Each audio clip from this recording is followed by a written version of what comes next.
السلام عليكم ورحمة الله وبركاته. الله أكبر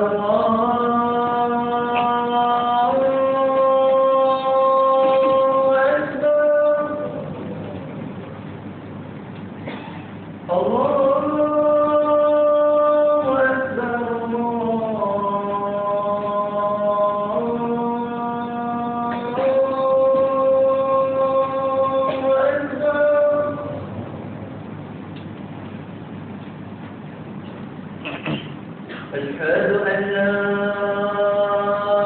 إله إلا الله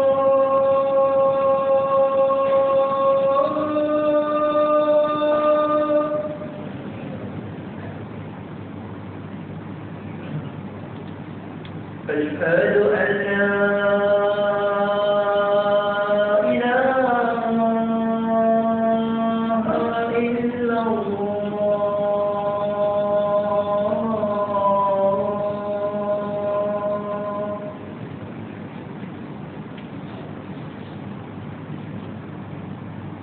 أشهد أن محمدا رسول الله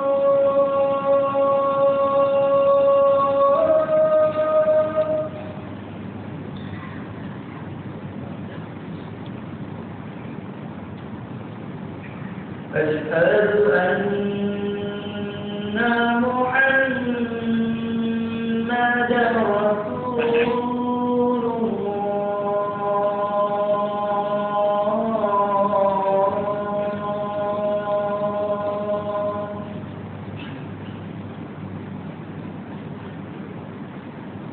حي على الصلاة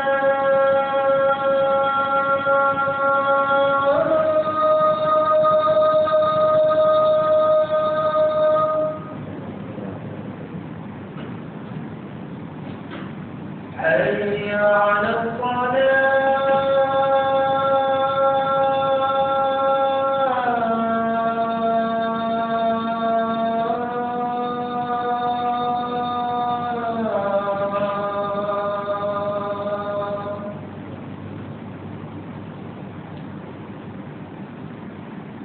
حي على الفلاح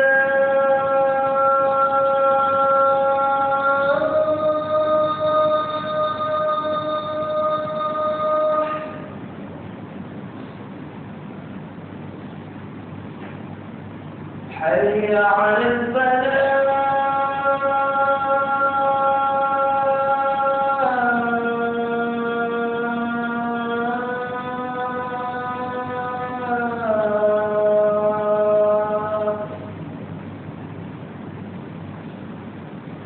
الله أكبر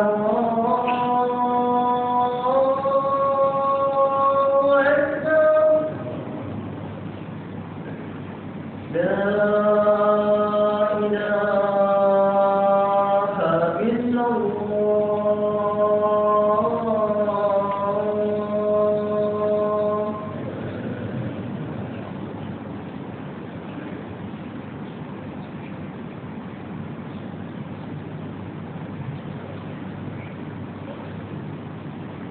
Tuan-tuan yang hadir, hendaklah kita berdiam diri, jangan bercakap-cakap ketika kita sedang membaca khutbah, kerana yang demikian itu akan menghilangkan pahala jemaat. Kata Rasulullah sallallahu alaihi wasallam, "Idza qulta li sahibika yawm al-jum'ah anti wa imam yaktub faqad la'aw." Rawahu Bukhari wa Muslim an Abi Hurairah radhiyallahu anhu. Alhamdulillah. الحمد لله الواحد الأحد مجري الليل والنحر سبحانه وهو العزيز الغفار أشهد أن لا إله إلا الله وحده لا شريك له وأشهد أن سيدنا محمدا عبده ورسوله كان أجواد الناس بالخير دعا إلى اغتنام الأقوات في الفعل الخيرات اللهم صل وسلم وبارك على سيدنا محمد وعلى آله وأصحابه أجمعين ومن تبعهم بإحسان إلى يوم الدين. أما بعد، فأوصيكم عباد الله ونفسي بتقوى الله العزيز العليم. قال الله تعالى: أعوذ بالله من الشيطان الرجيم. يا أيها الذين آمنوا اتقوا الله حق تقاته ولا تموتن إلا وأنتم مسلمون. Suratul Al-Imran ayat 102. Saudara-saudaraku sidang Jumaat yang dirahmati dan dimuliakan sekalian, di kesempatan dan masa dan hari yang penuh barakah ini, saya ingin mengingatkan dan berpesan kepada diri saya sendiri dan menyeru kepada tuan-tuan yang hadir pada hari ini, marilah kita bersama-sama meningkatkan keimanan dan ketakwaan kita kepada Allah Subhanahu wa taala dengan sebenar-benar takwa, serta melaksanakan segala perintahnya dan menjauhi segala larangan dan tegahannya. Semoga dengan itu kita beroleh kebahagiaan di dalam kehidupan di dunia dan mendapat kemenangan dan keberkatan dan kesejahteraan daripada Allah Subhanahu wa taala di akhirat kelak. Pada hari yang mulia ini, marilah sama-sama kita menghayati bicara mimbar pada hari ini berkaitan dengan masa dalam kehidupan kita sebagai seorang muslim. Sidang Jumaat yang dirahmati dan dimuliakan sekalian, masa merupakan anugerah Allah Subhanahu wa taala yang amat bernilai dan berharga kepada kita. Ianya mestilah dihargai oleh setiap insan, kerana masa yang berlalu tidak akan dapat dikembalikan lagi, walaupun sesaat ataupun sedetik. Pernah satu hari Imam Al-Ghazali rahimahullah berkumpul dengan murid-muridnya. Lalu Imam Al-Ghazali bertanya beberapa soalan kepada anak muridnya. Antaranya, apa yang paling jauh dari diri kita di dunia ini? Murid-muridnya menjawab dengan berbagai jawapan. Lalu Imam Al-Ghazali menjelaskan bahawa semua jawapan yang mereka berikan itu adalah betul, tapi yang paling benar dan betul adalah masa lalu. Bagaimanapun kita, apapun kenderaan kita, tetap kita tidak mampu kembali masa lalu yang pergi meninggalkan kita. Sidang Jumaat yang dirahmati dan dimuliakan sekalian, kejayaan dan kegagalan hidup sebenar seorang Muslim bergantung kepada bagaimanakah seseorang itu menguruskan masa yang dikurniakan oleh Allah kepadanya. Muslim yang berjaya adalah mereka yang bijak menggunakan masa dengan pengisian dan amalan yang boleh dijadikan bekalan untuk dibawa menghadap Allah Subhanahu wa taala di akhirat kelak. Allah Subhanahu wa taala telah bersumpah dengan masa melalui suratul Asri ayat 1 hingga 3. A'udzu billahi minasy syaithanir rajim. Wal asri innal insana lafi khusr illa alladhina amanu wa 'amilus salihati wa tawasaw bil haqq wa tawasaw bis sabr. Yang bermaksud, demi masa, sesungguhnya manusia itu berada di dalam kerugian kecuali orang-orang yang beriman dan beramal soleh, dan berpesan-pesan dengan hak, yakni kebenaran, dan berpesan-pesan dengan kesabaran. Di dalam ayat tersebut, Allah Subhanahu wa taala mengingatkan kita tentang kepentingan masa kepada kita. Semua manusia berada di dalam kerugian di dalam kehidupan di dunia dan di akhirat, kecuali 4 golongan. Saudara-saudaraku sidang Jumaat yang dirahmati dan dimuliakan sekalian, siapakah 4 golongan tersebut? Yang pertamanya, golongan yang beriman. Golongan yang beriman sentiasa menerima segala perintah dengan redha, tanpa sebarang persoalan atau bantahan, termasuklah perkara gaib. Prinsip golongan ini adalah sami'na wa ata'na, iaitu kami dengar dan kami taat. Antara ciri-ciri orang beriman adalah sebagaimana firman Allah Subhanahu wa taala di dalam surah Al-Anfal ayat yang kedua. A'udzubillahi minasyaitonir rajim. Innamal mu'minuna allazina idza dzukirallahu wajilat qulubuhum wa idza tuliyat 'alaihim ayatuhu zadatuhum imanan wa 'ala rabbihim yatawakkalun. Yang bermaksud, sesungguhnya orang-orang yang beriman ialah mereka yang bila disebut nama Allah gementarlah hati mereka, dan apabila dibacakan ayat-ayatnya bertambahlah iman mereka kerananya, dan hanya kepada Tuhanlah mereka bertawakal. Kedua, golongan yang mengerjakan amal soleh. Mengikut tafsir Ibnu Katsir, amal soleh adalah mengikut Al-Quran dan Sunnah Rasulullah sallallahu alaihi wasallam. Antara contoh yang berupa amal soleh di dalam Al-Quran dan hadis adalah menuntut ilmu, salat, puasa, menepati waktu salat, yakni tidak menangguhkan atau secara umumnya tidak membuang masa dengan melakukan perkara-perkara yang sia-sia. Firman Allah Subhanahu wa taala di dalam suratul Nahl ayat yang ke-97, A'udzu billahi minasyaitonir rajim. Wa man 'amila salihan min dzakarin aw unsa wa huwa mu'min falinuhyiyannahu hayatan thayyibatan wa linajziyannahum ajrahum bi ahsani ma kanu ya'malun.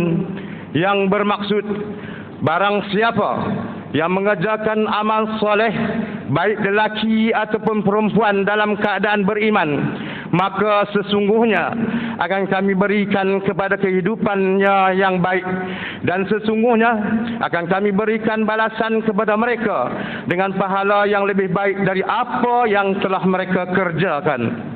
Saudara-saudaraku sidang Jumaat yang dirahmati dan dimuliakan sekalian. Ketiga, golongan yang berpesan kepada kebenaran. Golongan yang menasihati dan berpesan agar mengikut pada kebenaran adalah orang-orang yang membimbing manusia mentauhidkan Allah yang Maha Agung dan beramal menurut Al-Quran. Firman Allah Subhanahu wa taala di dalam surah Fatir ayat yang kelima, A'udzubillahi minasyaitonir rajim. Ya ayyuhan nasu inna wa'adallahi haqq fala taghurrannakumul hayatud dunya wala taghurrannakum billahil ghurur.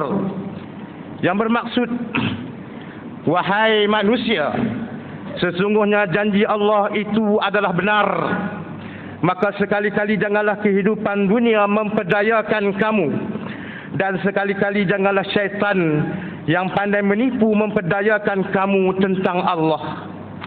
Yang keempatnya, golongan yang berpesan dengan kesabaran. Golongan yang keempat yang terakhir adalah orang yang berpesan supaya tiap-tiap satu kepada kesabaran. Mereka adalah golongan yang berpesan supaya bersabar dalam menghadapi kesusahan ataupun musibah yang melanda, iaitu redha akan takdir Allah yang Maha Pengasih lagi Maha Penyayang, sama ada baik atau buruknya. Saudara-saudaraku sidang Jumaat yang dirahmati dan dimuliakan sekalian, marilah kita berusaha menjadi insan yang betul-betul mengenali masa dan merasakan waktu yang diberikan cukup bermakna untuk melakukan kebaikan dan kebajikan. Janganlah dibiarkan masa terus berlalu tanpa apa-apa amal yang boleh dimanfaatkan untuk dijadikan bekalan akhirat kita nanti. Baginda Nabi sallallahu alaihi wasallam mengingatkan kita agar sentiasa berwaspada dan bersegera dalam melaksanakan amal kebaikan, sebagaimana sabda baginda Nabi sallallahu alaihi wasallam yang bermaksud, laksanakanlah segera amal soleh kerana 7 hal. sebelum datang kemiskinan yang membuatmu lupa, kekayaan yang menyesatkan, penyakit yang membinasakan, ketuaan yang melumpuhkan, kematian yang mendadak, Dajjal sebagai makhluk terjahat yang sentiasa mengintip atau datangnya kiamat yang sangat pahit dan amat merugikan dan mengerikan. Hadis rawahul Tirmizi. Saudara-saudaraku sidang Jumaat yang dirahmati dan dimuliakan sekalian, marilah kita mensyukuri dan menghargai nikmat sihat dan masa lapang yang dikurniakan oleh Allah kepada kita semua. Sabda Nabi SAW yang bermaksud dua nikmat yang ramai manusia tertipu, yaitu nikmat sihat dan masa lapang. Hadis rawahul Bukhari. Inilah nasihat yang amat baik buat semua dan tetap bersesuaian sepanjang zaman, kerana kita sangat mudah terpedaya dengan masa sihat dan masa lapang. Sepatutnya masa itu kita gunakan dengan urusan dunia dan akhirat dengan sebaik-baiknya. Saudara-saudaraku sidang Jumaat yang dirahmati dan dimuliakan sekalian, alangkah ruginya sekiranya apabila azan maghrib dilaungkan di menara-menara masjid ataupun surau-surau, kita masih lagi leka menghabiskan masa mengejar sebutir bola di tengah padang, masih lalai mengerjakan kebun dan ladang, atau masih melakukan sebarang pekerjaan yang sia-sia. Sedangkan azan itu bertujuan mengingatkan kita agar segera memanfaatkan masa kita untuk suatu agenda yang teramat besar dalam hidup kita sebagai seorang Muslim, iaitu mendekatkan dan memperhambakan diri kepada Khalik ataupun pencipta kita. Sesal dahulu berpendapatan, sesal kemudian tiada ada gunanya lagi. Takutlah dengan peringatan yang disampaikan oleh Nabi kita sallallahu alaihi wasallam, sebagaimana sabda baginda yang bermaksud, belum lagi kedua kaki seseorang hamba bergerak pada hari kiamat, ditanyalah tentang usianya, dihabiskan untuk apa? Tentang ilmunya, digunakan untuk mengerjakan apa? Tentang hartanya, diperolehi dari mana dan dibelanjakan untuk apa? Dan tentang badannya, digerakkan untuk apa? Hadis rawahul Tirmizi. Saudara-saudaraku sidang Jumaat yang dirahmati dan dimuliakan sekalian, semua dari kita mempunyai jam, tetapi tidak semua punyai waktu. Terpulanglah bagaimana seseorang itu menguruskan dan menghargai masa yang ada padanya yang diberikan oleh Allah untuk dimanfaatkan ataupun dipersiakan. Harga masa adalah bernilai. Emas adalah satu yang berharga. Masa disebut emas kerana masa itu adalah satu benda yang berharga dan bernilai. Tapi bagaimanakah kita mempergunakan masa untuk kehidupan kita? Terpulanglah kepada kita sendiri untuk menilainya dan menghargai masa yang diberikan kepada kita. Justru marilah di dalam saki-baki usia kita yang masih ada ini, Tuhan simpan umur kita. Tuhan berikan kelapangan kepada kita. Marilah kita merancang masa kita dengan amal yang berfaedah sebagai bekalan untuk kita bawa menghadap Allah Azza wa Jalla suatu hari nanti. Pasti kita akan kembali kepadanya. Janganlah apabila kita berada di alam akhirat barulah kita sedar kesilapan yang kita lakukan selama hidup di dunia ini. Ketika itu penyesalan sudah tidak berguna lagi untuk kita. Firman Allah Subhanahu wa taala di dalam suratul Kahfi ayat 103 hingga 104. A'udzubillahi minasyaitonir rajim. قل هل ننبئكم بالأخسرين أعمالا الذين ضل سعيهم في الحياة الدنيا وهم يحسبون أنهم يحسنون صنعا.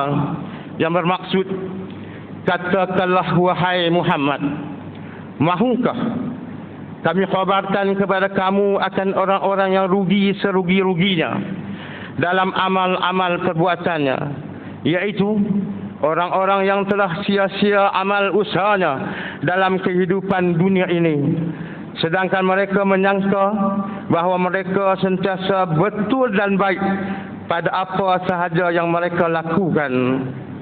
Barakallahu li wa lakum fil Qur'anil azim wa nafa'ani wa iyyakum bima fihi minal ayati waz zikril hakim wa taqabbal minni wa minkum tilawatahu innahu was samiul alim. Aqulu qawli hadha wa astaghfirullahal azim li wa lakum wa lisairil muslimina wal muslimat wal mu'minina wal mu'minat fastaghfiruh fa ya fawzal mustaghfirin wa ya najatat taibin. Allahumma salli ala Muhammad. Allahumma salli ala sayyidina Muhammad. Allahumma salli ala sayyidina wa habibina wa syafi'ina wa zukhrina wa maulana Muhammad.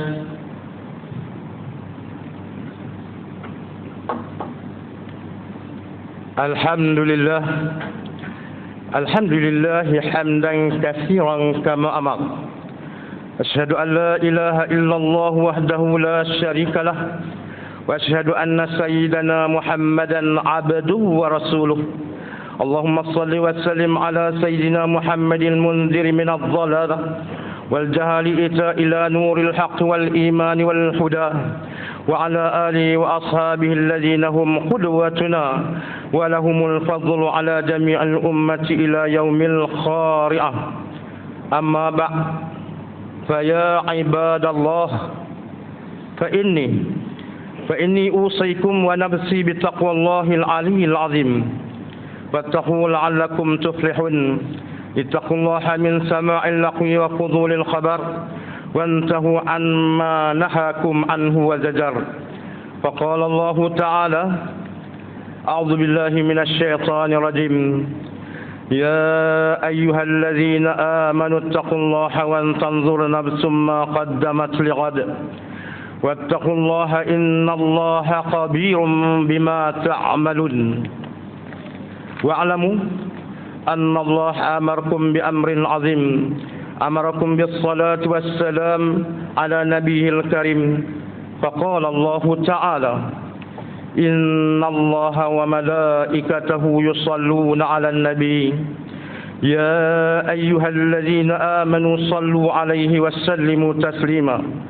اللهم صل وسلم على سيدنا محمد وعلى آله وأصحابه أجمعين.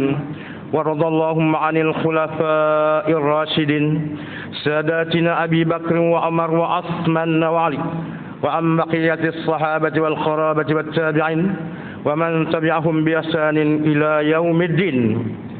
اللهم اغفر للمسلمين والمسلمات والمؤمنين والمؤمنات الأحياء منهم والأموات إنك سميع قريب مجيب الدعوات يا قاضي الحاجات يا رب العالمين. اللهم اجعل هذا البلد آمنا مطمئنا. اللهم أصلح أئمتنا وولاة أمورنا واشمل اللهم بعنايتك وتوفيقك جلالة الملك مولانا الأمين الكريم السلطان صلاح الدين ابن مرحوم سلطان بدليشة وولي عهده دوليان تأمت مليا تنكو شرف الدين بدليشة ابن سلطان صلاح الدين وجميع الأسرة الملكية. اللهم وفقهم للسداد وأصلح بهم العباد والبلاد واجعل التقوى لهم خير ذات إنك رؤوف رحيم جواد يا لطيفا بالعباد يا أرحم الراحمين. عباد الله، إن الله يأمر بالعدل والإحسان وإيتاء ذي القربى وينهى عن الفحشاء والمنكر والبغي يعظكم لعلكم تذكرون فاذكروا الله العظيم يذكركم واشكروه نعمه يزدكم واسألوه من فضله يعطيكم ولذكر الله أكبر والله يعلم ما تصنعون أقم الصلاة